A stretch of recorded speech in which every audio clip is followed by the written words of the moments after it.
السلام عليكم ورحمة الله وبركاته. سو دواada saaxiibayaal, waxaan ahay Marcade Technologies, waxaan ahay Engineer Cabdicasiis Cabdullaahi. Insha Allah tacaala waxaan bixin doonaa tababar ku saabsan suuqgeynta, affiliate marketingka iyo maxay ahaydey saleska. Dhammaan ereyadani Soomaali ahaan si loo kala qaado ma lahan oo bixinta dhinaca cilmiga ayaa nagu yar, laakiinse waan dul istaagi doonaa insha Allah tacaala intii tabarteena ah hadduu ilaahay raaho.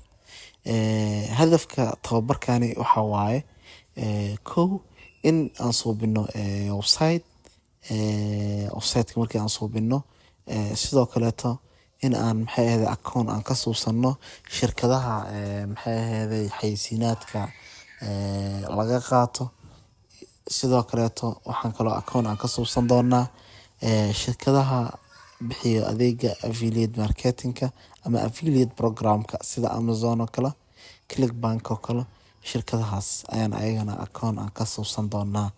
Markii aan intaas suubsano, waxaan kaloo baran doonaa sida lagu ogaado alaabaha dadka ay gadan karaan, alaabaha gadmaayo.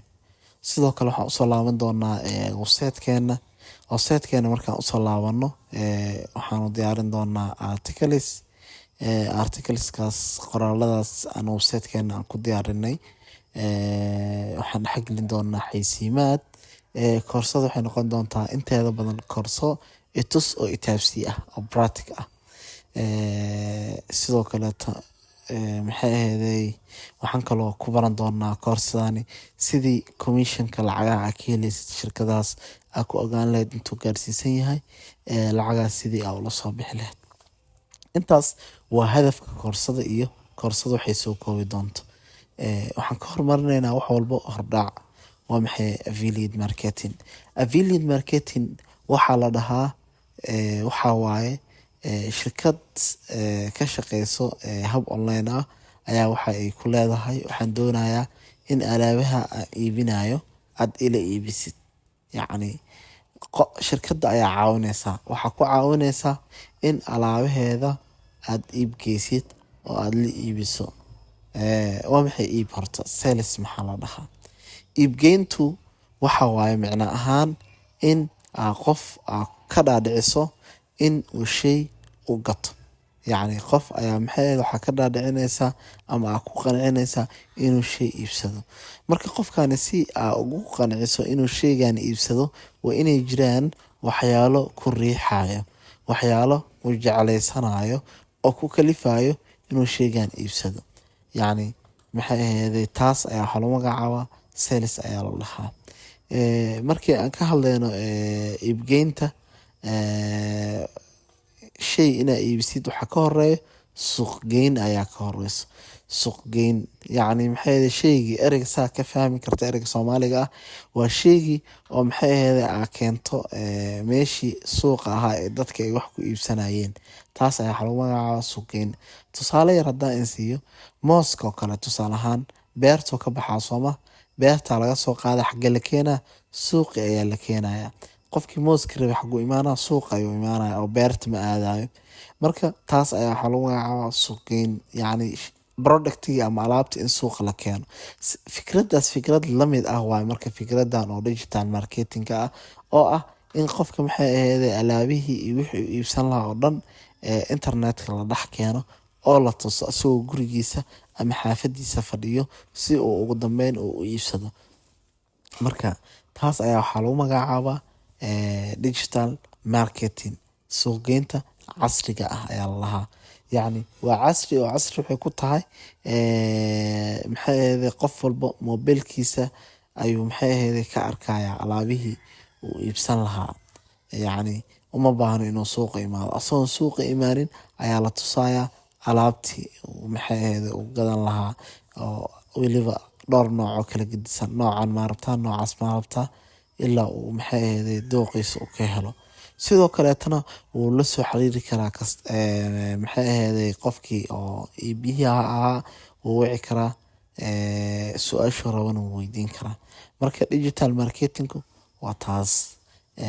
Maxay ahaydey sidoo kale waxaan doonayaa maanta inaan ka hadalno ayadana qofka markii uu wax iibinayo waxyaalo waxaa jiro waxyaalo uu wax ku iibiyaa jiro. Tusaale ahaan dadka qaar waxay wax ku iibiyaan Facebooka, dadka qaarna waxay wax ku iibiyaan website-ka.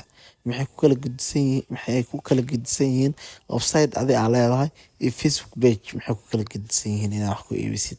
Facebook page-ku waa meel oo public ah, oo public platform waaye. Page-kaas oo Facebook ah ma ahan meel adiga qaas ah u leedahay maaha. Shirkadda Facebook ayaa iska leh, ayada ayaana awood ku siisay in aa maxay ahaydey bartaas bulshada ah maxay ahaydey page gooni ah ka subsan kartid. Marka xilligee doontana way xiri kartaa oo qalad haddii ay u aragto in sharcigooda aad jabiso way kaa xiri kartaa si kasta oo dad badan ay ugu xiran yihiin. Website-ku waa meel adi aa leedahay oo qaas ku ah. Markii aa website aa rabtid inaad subsato waxay iibsanaysaa wax lagu magacaabo domain name iyo host. Domain name iyo hostiga waa la kireeyaa, sanadkii mar ayaa la bixiyaa lacagtiisa. Markii aad domain name and host maxay ahaydey aad iibsato, sidoo kale waxaa u baahan tahay shirkad website-yada suubiso midaas oo website-kaada kuu nashqadeyso. Nashqadu ama maxay ahaydey suubinta website-ka oo loo diyaarinayo habka adiga aad rabtid. Tusaale ahaan haddii aad rabtid website news ah warar ah wuu ka gedisananaya website-ka wax lagu iibiyo oo maxay ahaydey e-commerce-ga ah. Marka shirkadaha wax nashqadeeyo ayaa badanaa website-ka ayaga ayaa suubiyo, ayaga ayaana laga gataa domain name and hostiga. Marka maxay ahaydey ayaga ayaana kuu nashqadeynayo website-kaada kugu nashqadeynayo sidii aad rabtid. Marka taas anaga waan bixinaa domain name and host waan gadnaa, sidoo kaleetana website-yada waan nashqadeynaa. Qiimahana badanaa uu kala gedisan yahay oo qiimo go'an hadadaan malaha. Taas oo mida oo website-ka waa. Website-ku wuxuu kaga wanaagsan yahay Facebook page-ka waa magacaadi oo aad internet-ka dhex keentay. Waa dukaan online ah kaas oo 24 saac kuu furan adiga. 24 saac ayuu kuu furan yahay. Marka website-ka waa xarun adiga aad leedahay 24 saac kuu furan oo lagu arki karo waxyaalaha adiga aad iibiso. Sidoo kaleeto awood waxaa u leedahay inaad wax ku xayeysiiso. Sidoo kaleeto awood waxaa u leedahay alaab inaad ku gado. Sidoo kale awood waxaa u leedahay fikradahaadii ama maxay ahaydey review inaad suubiso, fikradahaadii inaad kusoo gudbiso. Marka koorsadan midi xigto insha Allah casharka midi xigto wuxuu noqon doonaa cashir itus oo itaabsi ah hadduu Ilaahay yiraahdo. Qaybta koowaad ee theory-ga ah intaan ayaan kusoo gabagabeyn doonaa hadduu Ilaahay yiraahdo. Wassalaamu calaykum waraxmatullaahi wabarakaatuh.